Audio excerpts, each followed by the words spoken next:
حضرت محمد صلی اللہ علیہ وآلہ وسلم نے ارشاد فرمایا، ہر چیز کی زکوٰۃ ہوتی ہے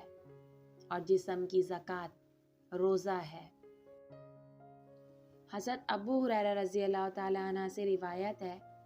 کہ رسول اللہ صلی اللہ علیہ وآلہ وسلم نے فرمایا، جو شخص رمضان کا ایک روزہ بھی بلا عذر، سفر اور مرض کے بغیر چھوڑ دے، پھر مدت العمر اس کی تلافی کے لیے روزے رکھے، تب بھی ایک روزے کی کمی پوری نہ ہوگی۔ جس شخص کے پاس ایسی سواری ہو جو آرام سے منزل تک پہنچا دے تو اس کو چاہیے کہ روزہ رکھے جہاں بھی رمضان آ جائے۔ حضرت ابو سعید رضی اللہ تعالیٰ عنہ سے روایت ہے، انہوں نے فرمایا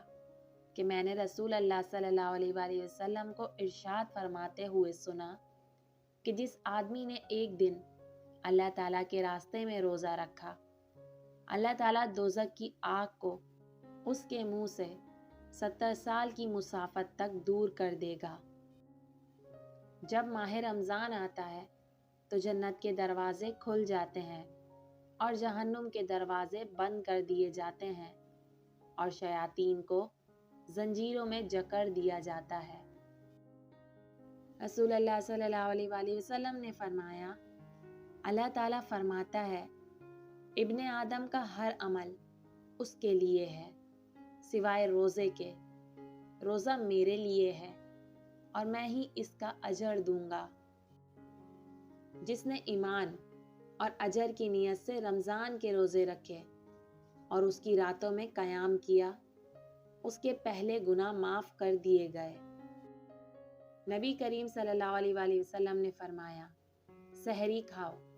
کیونکہ سحری کھانے میں برکت ہے، یقیناً اللہ اور اس کے فرشتے سحری کھانے والوں پر درود بھیجتے ہیں۔ رسول اللہ صلی اللہ علیہ وآلہ وسلم نے ارشاد فرمایا، جس نے رمضان کے روزے کو فرض سمجھ کر ثواب کی امید سے رکھا، وہ بخشا گیا۔